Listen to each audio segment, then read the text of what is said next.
Hey Royal Family!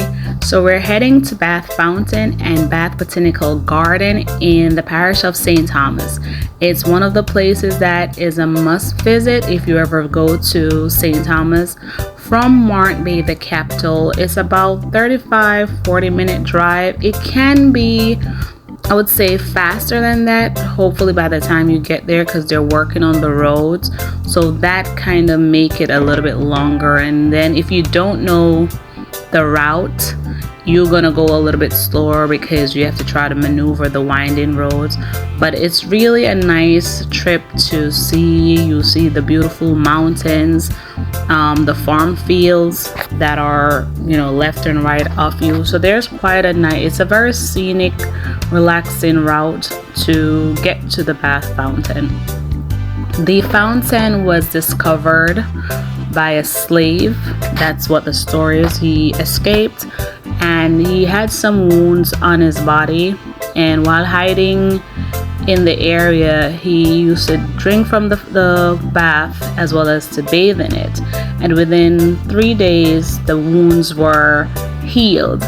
And that was one of the discovery. That's the story that's been told to us over the years. The water that comes out of the rocks are very hot. That's a caution. It's literally, if maybe tested, it's about 180 degrees. It's super hot.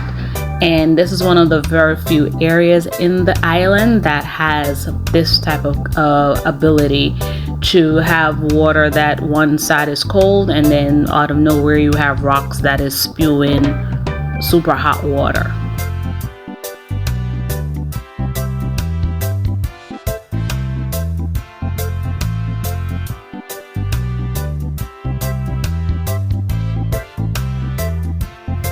When you get to the Bath Fountain, there are options for you. However, if you're more adventurous, I will say, go up the hill and go to the actual river or the stream and where the water is coming out of, as well as there's, if a more intimate setting, or for those who are maybe older, there's a bathhouse where you can rent a section, it's like a bathtub, a room with a bathtub, and you can rent it maybe for an hour at a time. I don't know what the rates are, so that's something that you would have to inquire. So you can see the bathhouse. So the confusion when you get there is with the guys that are out at the entrance of the Bath Fountain. This is one of the cons to it.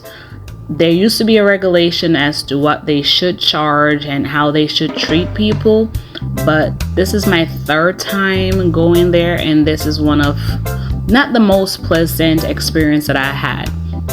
So when I went there, once you park, you're gonna have 5-6 guys coming up to you, especially if you look like you're a foreigner. They're ready to take your bag, they're ready to walk you over the hill, which is all good. And when you get there, they're going to help you cross, all of that.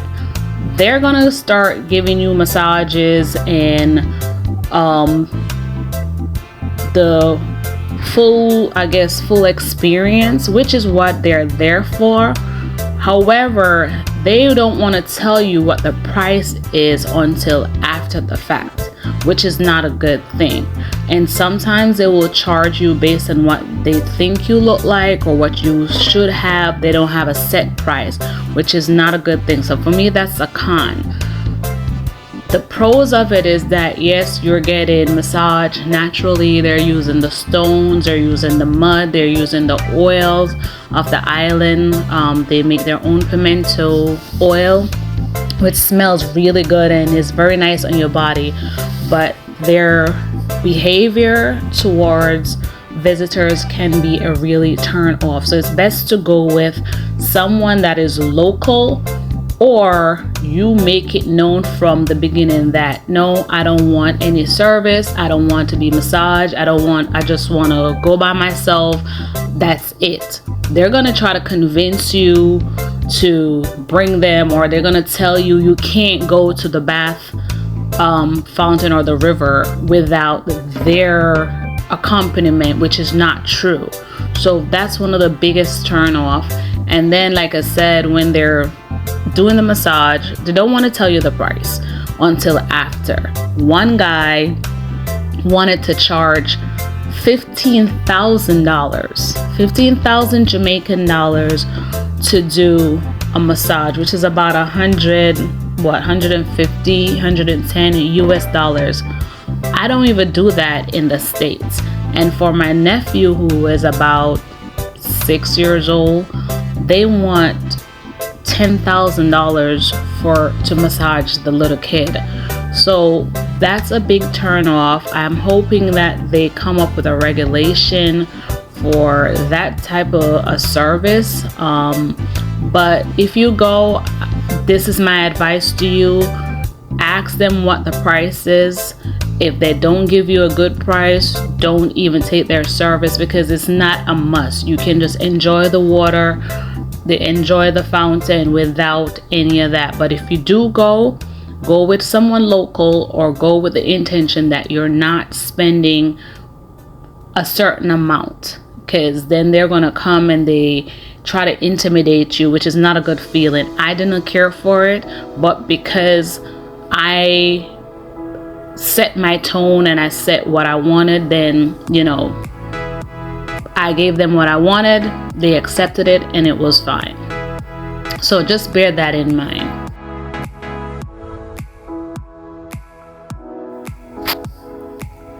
When we got there, unfortunately, it was not raining a lot, so the water line is not as deep.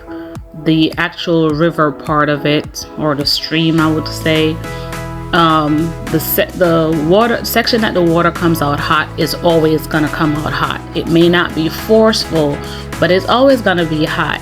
But the river was very, very low. As you can see, like that section in the stone, that usually be covered with a lot of water. So I was disappointed about that part, because when the rain falls and the river is filled, it's a nice area for you to bathe in.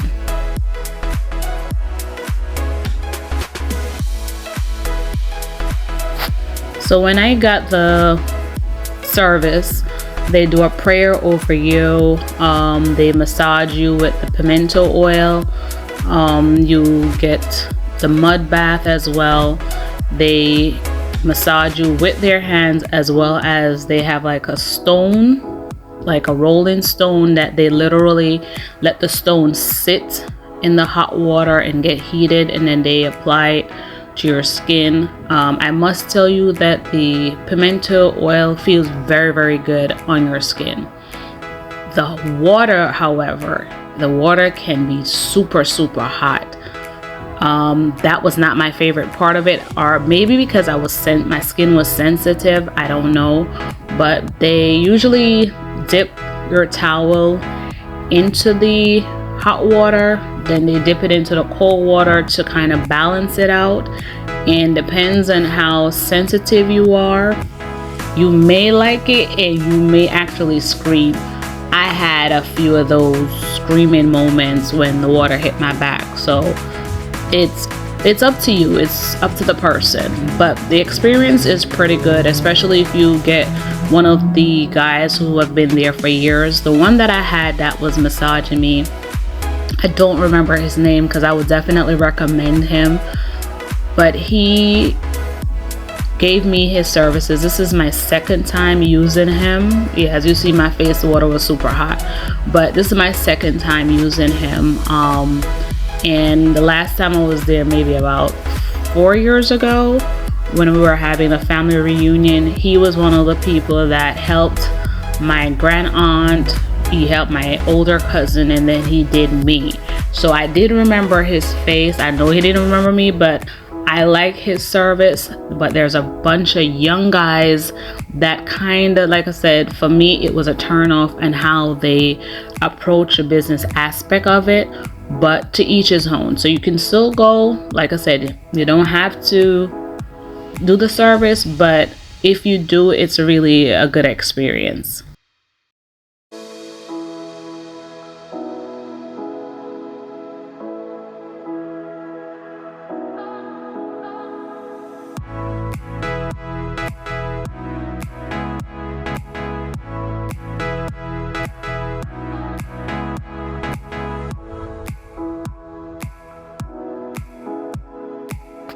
Also, what I like with this guy, I don't want to say if it's a masseuse, but okay, let's say it's a local masseuse guy.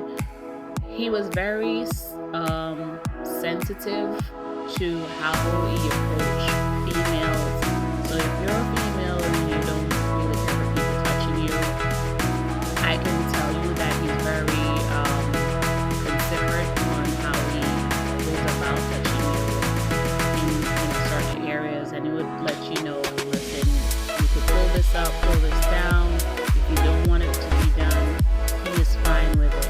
Again, he's very respectful in that capacity. If he's stretching you or doing a massage, he will ask you if it's too hard, if it's too much pressure, or if you want it more. So he's decent in terms of how he gives his service. So that's one of the things that I liked about him the first time that I did with him like 4 years ago, and he was pretty much the same this time around.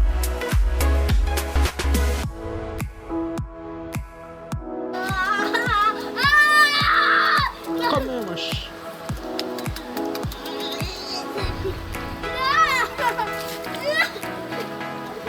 The last part of the massage was the mud bath. After they rub you down with the oil and they do the stone massage, and you get some mud. The mud stay on you for a while, and then you're going to rinse it off, and that's usually the end of the massage. Some of them do a prayer after, some do a prayer before.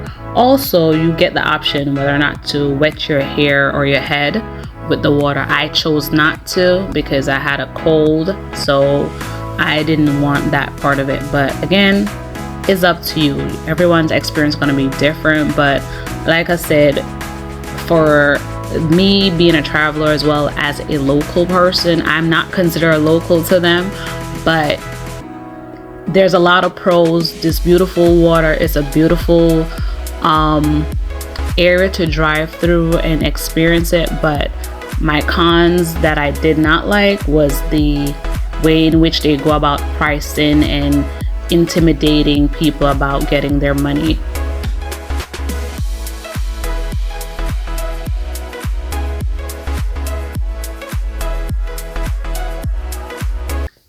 After we did the bath, which was again a great experience, we stopped by the Botanical Garden, which is one of the, and I think maybe the only botanical garden in the parish of St. Thomas.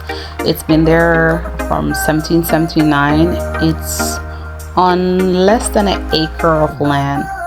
I've always heard about the garden from my classmates when I used to go to school, but I never been to it. I've passed it, but just never had the chance to go by. So this time, since it's at the bottom of the hill from when you're turning to go to the bath fountain, on our way back we decided to stop.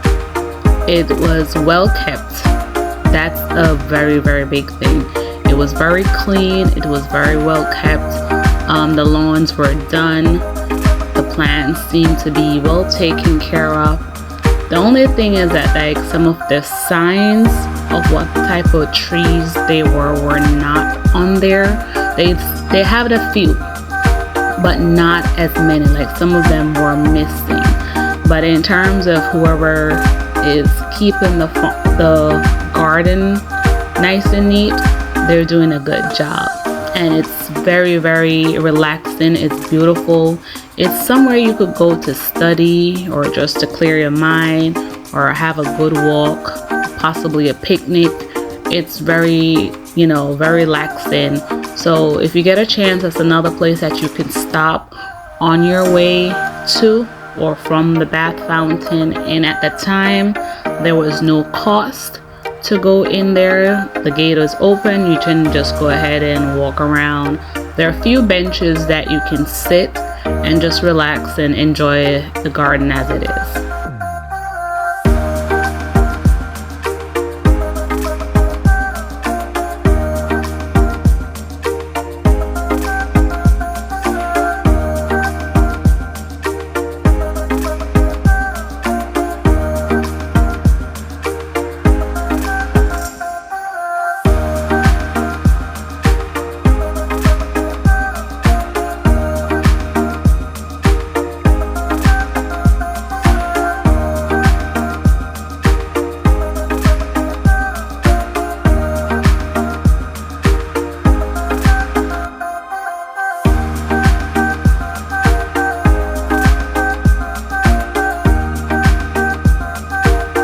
one of the things that was very intriguing for me were so many tall trees. Like, these trees have been around for a very long time.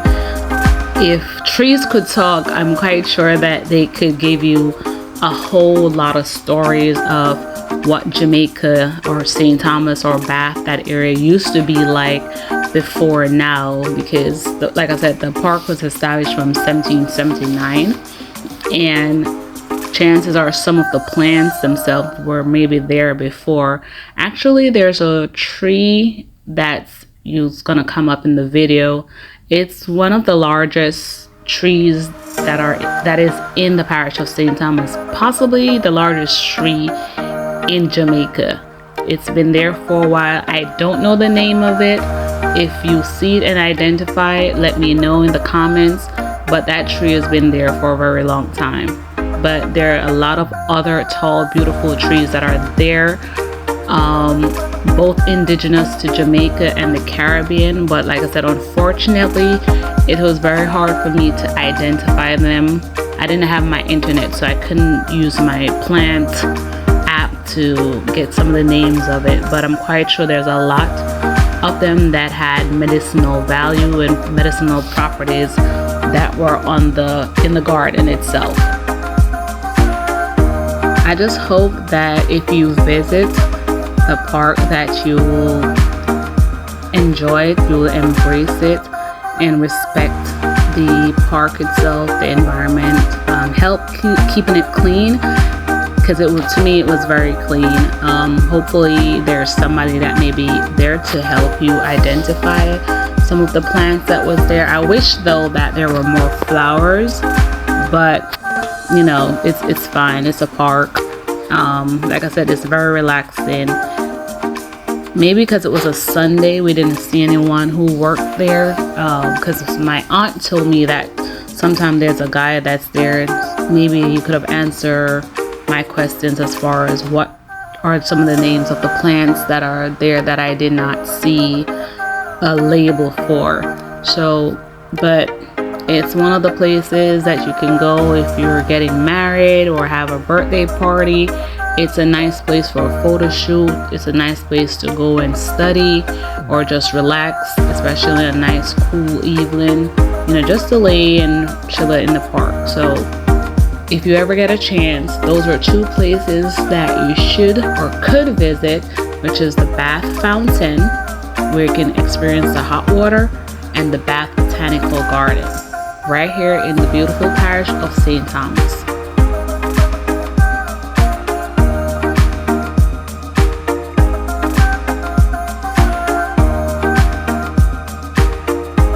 On my way leaving the park, I found this thing. It looked like a blossom to something, so I was able to find the name of it. It's called Barrington Asiatica. It's good for removal of intestinal worms, rheumatism, and stomachache. I don't know the process, so maybe you can look it up. But if you see it again, here's something that can help with your ailment. Thank you guys so much for watching. Please like, share, and subscribe, and look out for my other videos.